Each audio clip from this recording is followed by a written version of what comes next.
or more. Thank you so much for being here today on Living the Farm Life. I'm really excited to hear about your story, and I'm sure the audience is too. Awesome. Happy to be here. Nice to meet you in person as well, and looking forward to having a good time. Yeah, thank you so much. So, football player and aspiring pharmacist, can you take us back to that time in your life? Oh man, I tell people I signed up for that. I would do it again. I don't know if it was a moment in time to be able to pull that off, given the rigors today, but came to Purdue from Memphis, Tennessee, with aspirations to play football at a high level, and my educational pursuits were just as high. And had settled on the College of Pharmacy, had a great visit with the counselor over there, Miss Jimerson. And from football to pharmacy, it felt like home. And when I look back on that time, it makes all the challenges, all the obstacles, all the pursuits, all the achievements so much worth it. It was Yeah. a great time. Can you tell me one of your favorite memories from that time? Oh, favorite memory. I was taking one in pharmacy school first. When I think about what we did to have a sense of community and what we did in multicultural programs, we would have luncheons where we had cuisines from all over the world represented. And it spoke to the diversity that you find in healthcare and in our college. And then when I think back to football, my first thoughts are always my first freshman camp, when my parents brought me up, dropped me off in the Union, and we then went to camp. The freshmen reported before the seniors, and so building those relationships with friends that last today, and then obviously ending my last game was the Rose Bowl, Oh, and so those would be how I would bookend kind of these memories that I've had here. yeah. Oh my gosh, that's fantastic to especially looking at that whole football career, even with like ignoring all of your accomplishments in pharmacy, first of all, just looking at that football career, starting at that freshman camp. I can't say I've ever done football, but with band camp, we had the same sort of setup, freshman report first, so I can That's relate right. at least there. But then like ending in the Rose Bowl, that has to be incredible looking back on those years in your life. That's absolutely amazing. Yeah, and I tell people, you can, and I bookend it that way, but there's so much that happens in the middle, Right. and it's always the journey and not the destination. And so whether it was, 3-a-day practices that we did back then, to 6 a.m. workouts in the spring, to my internships that I had with Sharon Plow. And so the countless professors, I had professors that came to my wedding. And so you just have the relationships, the journey, and everything that you build in between that form these bonds and these memories that shape you and that cause you to come back to this place Yeah. and think of it with fondness and try to contribute and give back and inspire the next generation as well. Yeah. How did you land on pharmacy? It's interesting. My mom's a nurse, so had the healthcare push from mom. I originally thought I would do accounting because my dad worked for the IRS, but I landed on healthcare. I laugh and tell people I love math and science. No one could tell me what engineering was at the time, and so we landed on healthcare with pharmacy, and I found out that I loved it actually after I got into the college. So I had pharmacy when I took my recruiting visits. Purdue won out there. And then when I got into the college, and I tell people when I experienced therapeutics for the first time, where you have patient cases and you get to use data to make the best decision for the best outcome, I fell in love with it. And to this day, I've kind of stepped away from pharmacy day-to-day practice, Yeah. but I have a wife, Anisha. She's a pharmacist as well, and so she keeps me grounded. She still works and takes care of patients Yeah. each and every day. She brings you the day to That's right. day, That's right. the lower level That's right. sort of That's right. overviews. She called me the executive pharmacist. She'll tell people she's the real pharmacist, and I'm executive pharmacist these days. So that's it. Yeah. I actually, so my dad does information security, he does like computer stuff. When I was in high school, I thought I was gonna do that at first, and looking back, I tried to take like a coding class here. Could not take Okay. the coding class here, so it's pretty good for me that I didn't follow my That's dad. right. Probably pretty good you didn't follow yours. I mean, look at all the things you're doing That's in right. pharmacy now. That's right. So, And I think kids now, all of my kids, they will say they want to be Purdue grads, and so they want to follow Purdue, but then they'll say, "I don't want to be a pharmacist." So I think Yeah.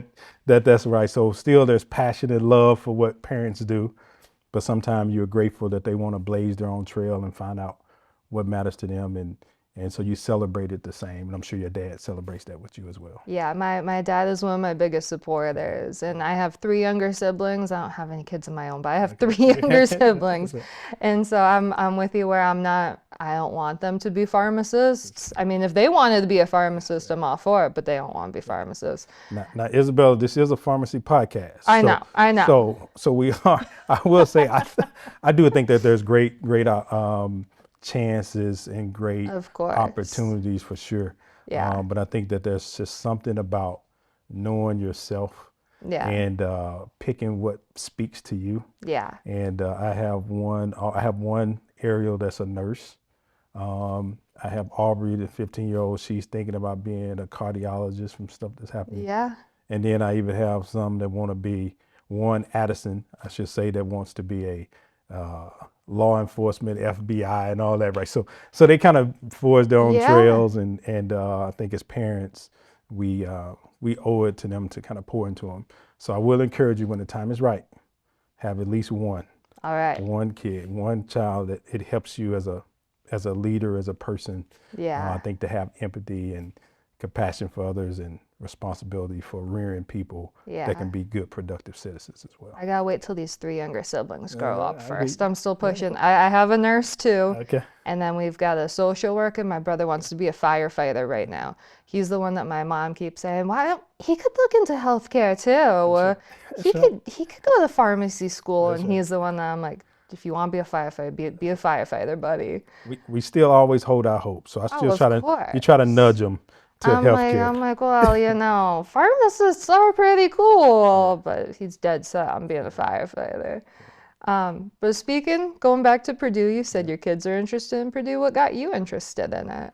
It was my official visits. I had a teammate who was a year ahead of me that Purdue was recruiting for football, and they started recruiting me.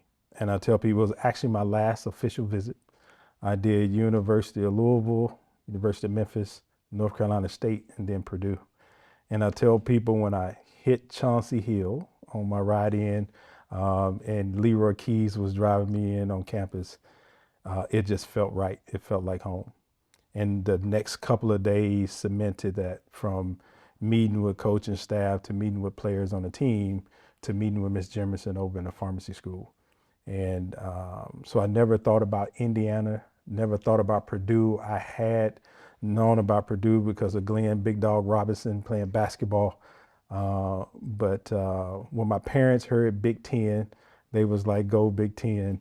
And I'm glad that my uh, visits and my own experiences led me here, and it's been great ever since. Yeah, I kind of had a very similar experience without the football, Yeah, obviously. yeah, But it was pretty much I drove up that hill and I was like, wow, this is a really nice campus. And that's then right. I got to talking with everybody here and I was like, I guess I'm gonna move to Indiana That's now. And it was never, I'm not from Indiana. I never thought I was gonna move to Indiana. I told all my friends back home, senior year of high school, I was like, I'm going to Purdue. And they says, that in the United States? right. So kind of a similar Yes, sir. experience there. So now with pharmacy Yeah. and football, especially being at Purdue, a Big Ten school, that must have had a lot of, kind of difficulty associated with it. Could you talk about how you managed all of those expectations? Yeah, I was just telling, a group of students that you learn how to be at your best in each and every situation. So when you were in a classroom, your professors wanted your best. Yeah. They didn't care about what was happening over here in football. When you're in the weight room, your strength coach wants you to give it all and you hit your PRs and give your maxes. And then when you're on the field, your position coach and head coach wants you to perform because their livelihood is tied to that. So you learn how to give your best. And then what I learned is that you try not to introduce anything into your schedule that is not productive. Okay. So if you're supposed to be at a meeting, don't miss the meeting, because if you do, you're going to have to do 6 a.m. running, right? If you're supposed to be at treatment, get treatment.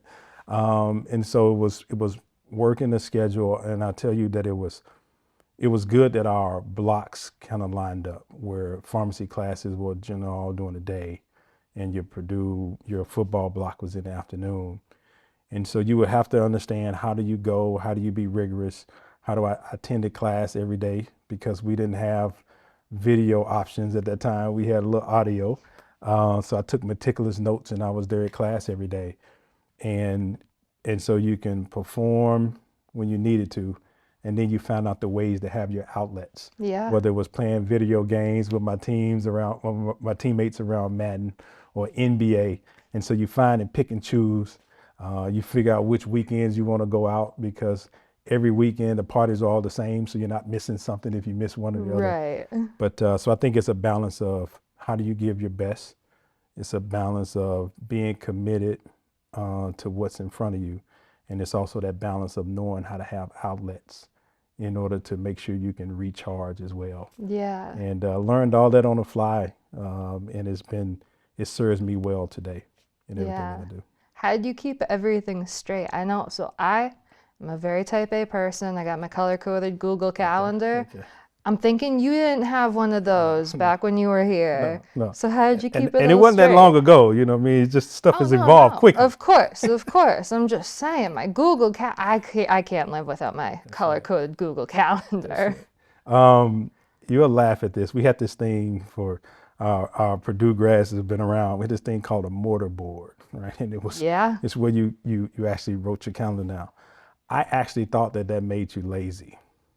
So I didn't write down a lot of things. I actually had my schedule from exams and stuff kind of memorized. Now that was kind of wild, right? Yeah. So we knew which days. I knew which days I had to lift. I knew which days my meeting with my position coach was on. Obviously knew schedule for school and test that way. So I tried to find everything to make me sharp and not depend on it.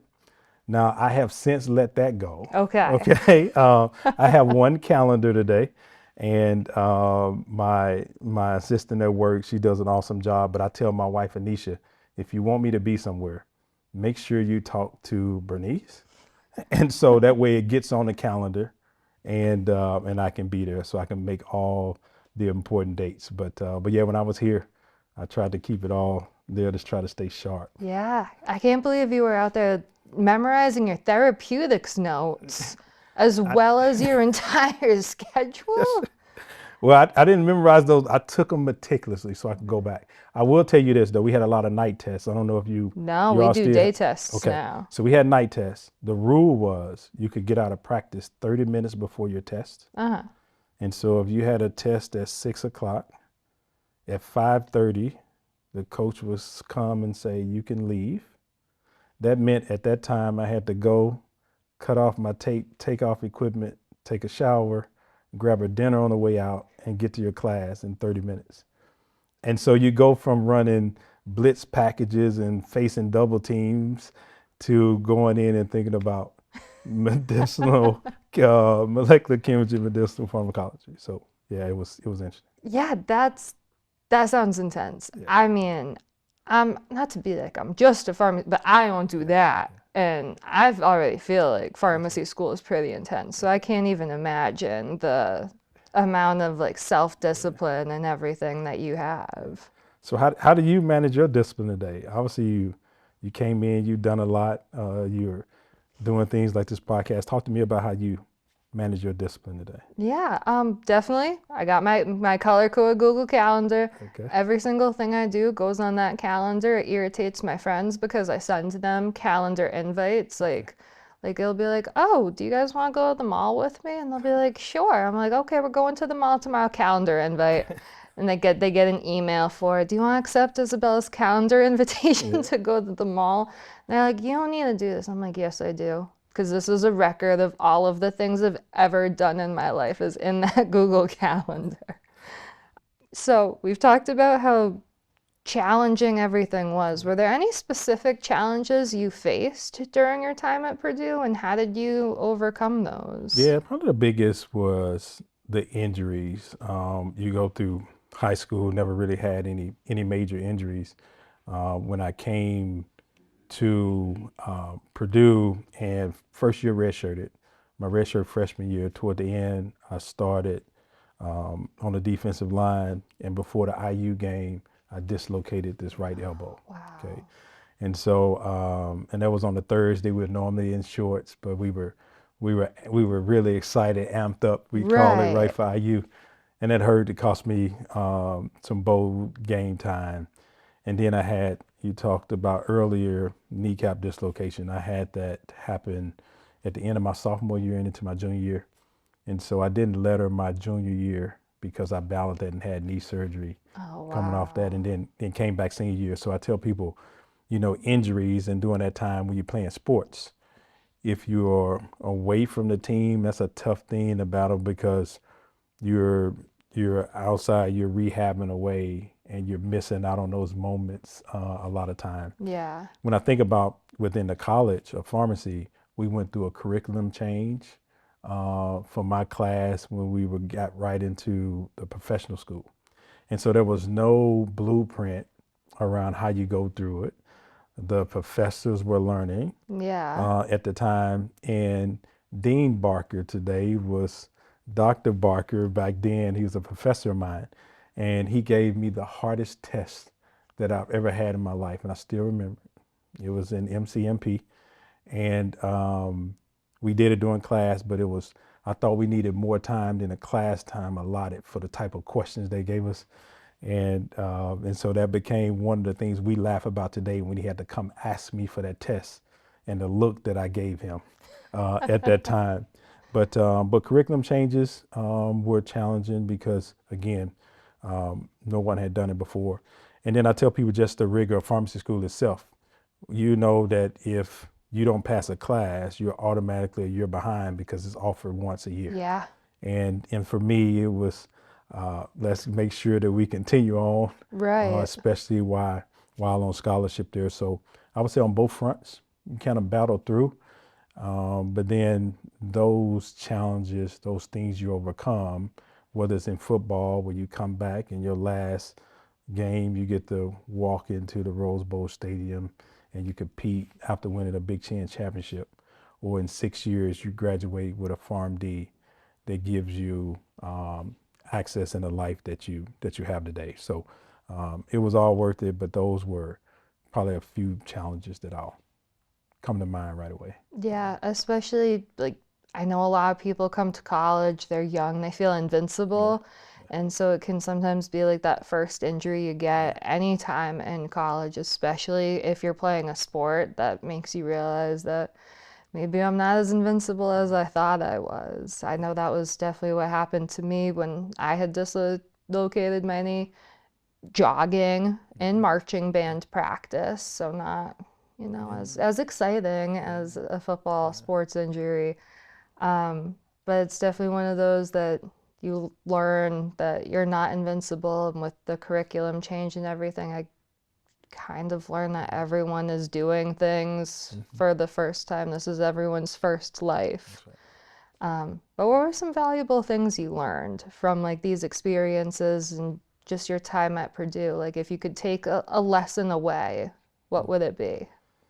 Gosh, I would say the first is just how important relationships are. Yeah. Um, when I think back again to the last I had at that first freshman camp, when I think about us when we were in the locker room sleeping in between 3-a-day practices, when I think about 6 a.m. workouts and us running stairwells with the doors closed and a little bit of oxygen there. And then I think about the big victories, like beating Ohio State and Michigan in the same year. I think about beating Notre Dame. I think about the comebacks we had against Michigan State. And so all of these things are these memories and things that you take away, and it's it's a fun set of experiences. I think they are unique as well, and so relationships that are built through all that is probably a theme that I'll take away there. And then this notion again, like I said, on how you be your best at every chance you get. Purdue demands that, playing in the Big Ten demands that, pharmacy curriculum demands that. And if you can have that idea where I can build relationships with you and I'm going to give you my best, I think it helps you in marriage, it helps you in parenting, it helps you in leading teams. And so those lessons are kind of the two that I'll Yeah. highlight. Yeah. Thank you so much for sharing that. We've talked a lot about your time here at Purdue. Let's transition to what you're doing now. Could you tell me a little bit about that? Yeah. So I'm a pharmacist by training. I've been 23 years with Walmart, and the last 2 years have been spent in last mile delivery. Okay, so what is last mile delivery? It's moving goods from our store to customers' homes. And so I get to do things today like lead in home. We have an opportunity where we can stock your refrigerator while you're not home. Oh, wow. Yeah, so if you're a Walmart Plus member and get in home, we can stock your refrigerator. We do that. And I get to play the gamut. We are fiercely supportive of our associates. So I get to do associate safety and training. I get to pick the vehicle and the form factor we use to deliver those goods. And then I focus and anchor on what the customers are telling us so that we can get better. Okay. And then the last thing I'm doing right now too, I'm doing some work around drone delivery. And so we're expanding and looking at how would drones give this ultra fast delivery in the last mile to win that moment. So innovation, I think the theme still with healthcare is people and customer focus. And then how do you use data to solve problems and innovate in spaces? So it's Yeah. been an amazing journey here at Walmart.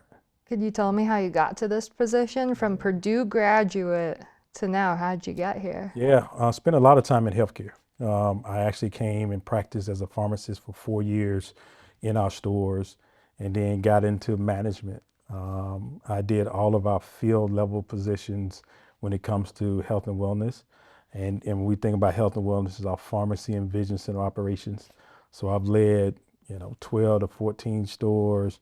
Then I got a regional director role where I led anywhere from 100 to 200 stores. Wow. And then moved to a senior director divisional where I led up to 700 stores. And at one point had coverage for our neighborhood market pharmacy format for the entire US. So I did a lot of operations, traveled across the US, moved 3 times in 4 years with the company, and then moved to Bentonville, Arkansas in 2014 and had a bunch of relationships and experience through our business. And I tell people if it's not, when you think about our core business, Pharmacy and Vision Center, outside of merchandising and contracting, I've led or worked in all of those. So innovation, I've ran call centers and optical labs. I've done billing and reconciliation, workforce planning. And so just had a lot of tools been added to the toolbox. And then after doing that type of work, we have a company that gives opportunities, and the opportunity came for me to have to move over here and do something totally different.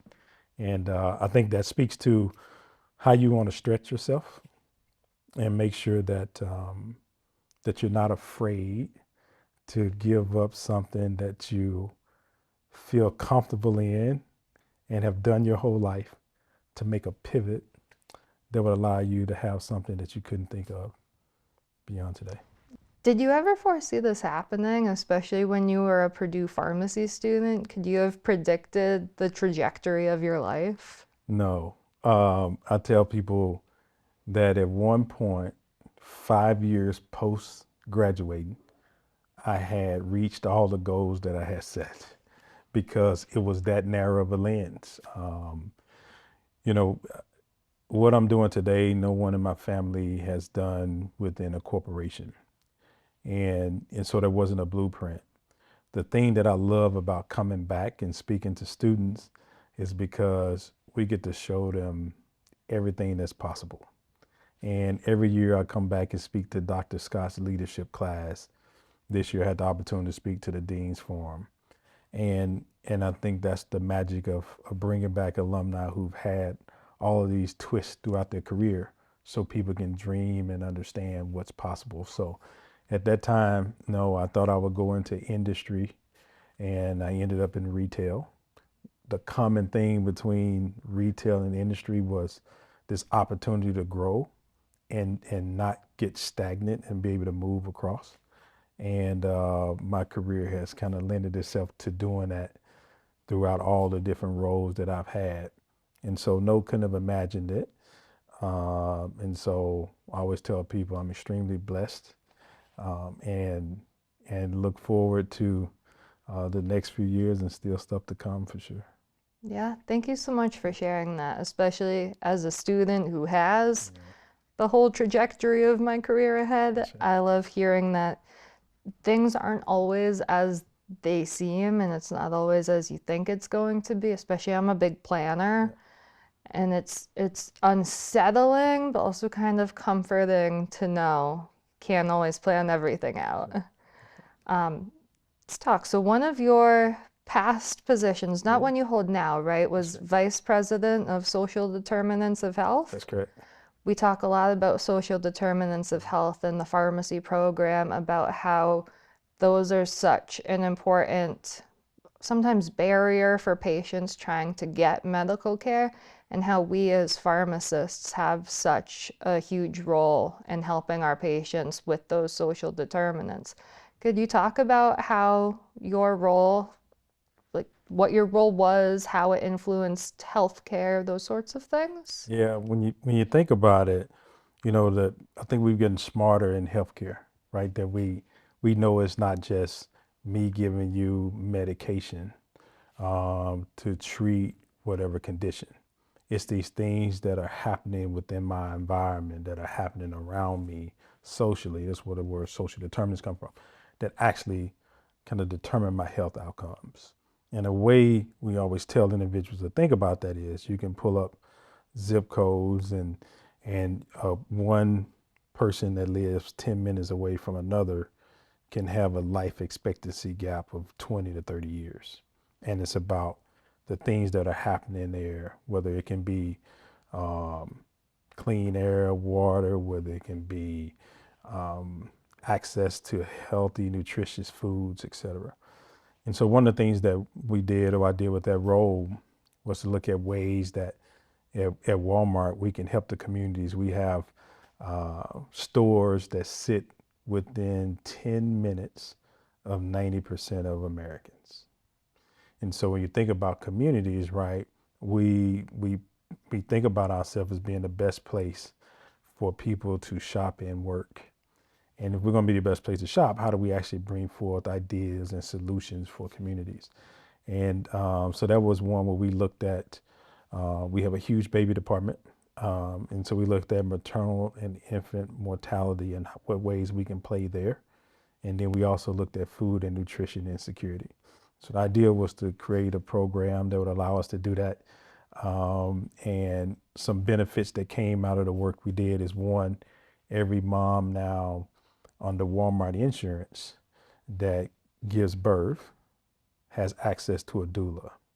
And a doula is a person that comes alongside you during pregnancy, helps you ask the right questions when you're in with a doctor, and to guide you and to be in the birth room to help prevent unnecessary C-sections and those type of things. And so that was one of the things we adopted through that process. So it was great learnings, great opportunity to design things and to get access to foods. We had a few pilots where individuals could get access to healthy food. We structured it where you can shop online because we know that food banks are important to kind of be a short-term stopgap. But we know that everyone wants to shop for their food with the same dignity. And so we enable things for them to shop online and to get goods that way. So it was amazing work. It was purposeful work. Yeah. And I look forward to as healthcare. I know our school is passionate about meeting everyone where they are so everyone can have their best chance at the outcomes for them. You and I won't be the same health, right? Because we have, different genetic factors, etc. But how can we make sure that, Isabel, you could be at your best health and Warren could be at his best health because we understand you as an individual. And I think that comes back, we talked earlier about relationships as caregivers. How do we see the individual? How do we understand what's happening around them? And then how do we try to treat the whole person Yeah. and not just the condition? And I think we hold our hope that we'll continue to do that, I think, as a country, as a healthcare system. And I was proud to do that work for sure. Yeah, I think that's incredible. And I think what you said, treating the whole person instead of focusing on certain things, I think that is going to be the future of healthcare. And I think that's going to really show a lot of benefits for a lot of people. Any thoughts you have around the future of healthcare? I know you're in it now as you're thinking about it. Any thoughts around the future of healthcare? Yeah, kind of like what we were talking about with looking at every person as a whole picture. I was recently diagnosed with this chronic illness that kind of impacts every single part of my body. And so from that experience, I've seen like it's really hard to go to a doctor and have them not focus on every part of a person. Like I'll have like a, a certain like symptom. They send me to a pulmonologist, then they send me to an orthopedic person, and I'm like, this is a lot for me. I'm 23. And so I think kind of like looking whole picture, especially with medication management, because I'll go to that pulmonologist and they give me an inhaler that I don't actually need. And then I go see orthopedics and they give me something else. But then I go back to primary care and they have no record of any of these prescriptions.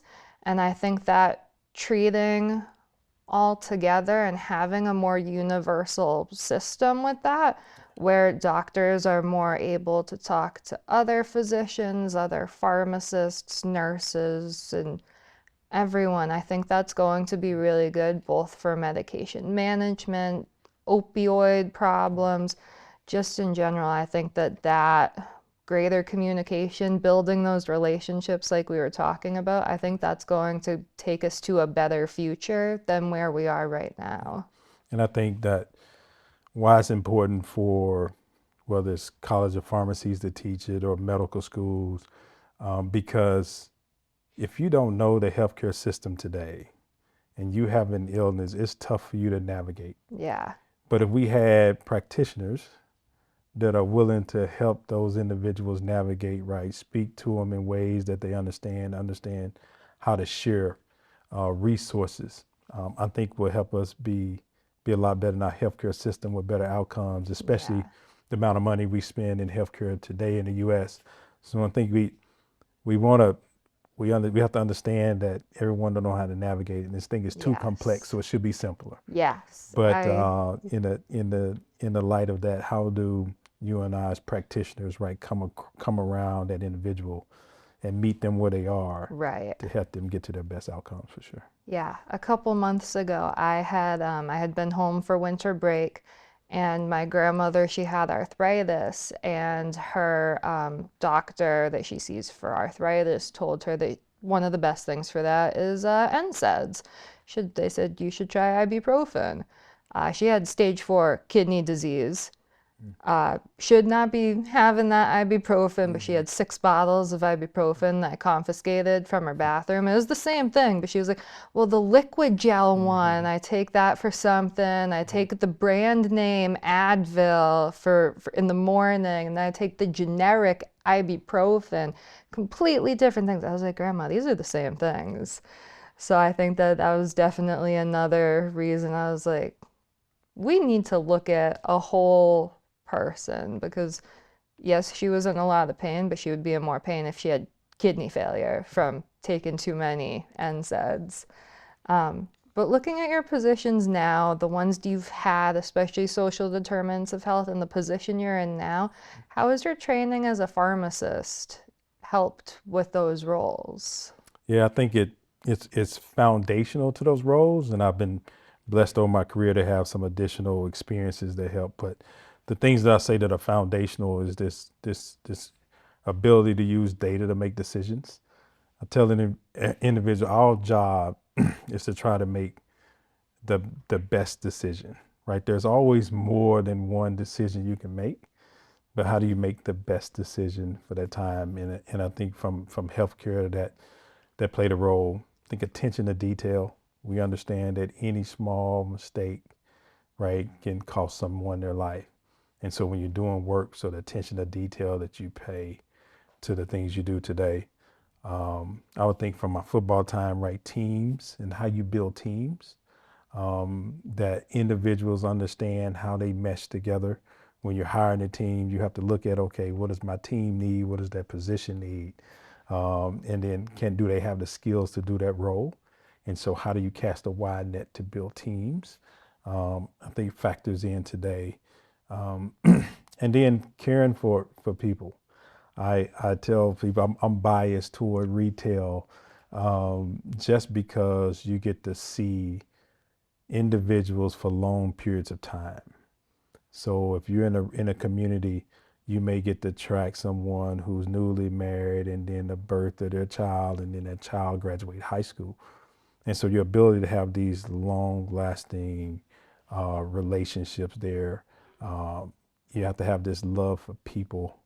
And how do you again meet people where they are, will be those things that I think kind of help. And then as you have experiences in your life, your ability to reflect on every experience and opportunity you've had, reflecting on that helps you grow. And if you spend time to say, here are the things that have shaped me, here's what I've learned, here's what I'm curious about, and staying curious, that allows you then to be able to move and have skills that transfer, because you're taking things throughout your life plus your academic training plus curiosity and allowing that to drive you forward. Yeah. Thank you so much.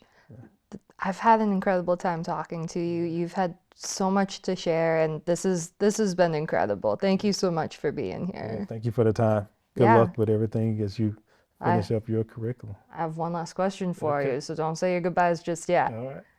At the end of every episode, I like to ask a bit of a fun question. Okay. So my question for you today is, if you could write a book about your time here at Purdue, football and pharmacy and everything else you did, what would the title of that book be? Well, that's a good one. I always say you go with what comes to mind first. And I would say rigor that leads to reward. Okay, How about that? I like it. I like it. I'll be looking for that book next Okay. time I go to Barnes and Noble. Very good. Very good. Thank you again for being here. This has been incredible. Awesome. Thank you.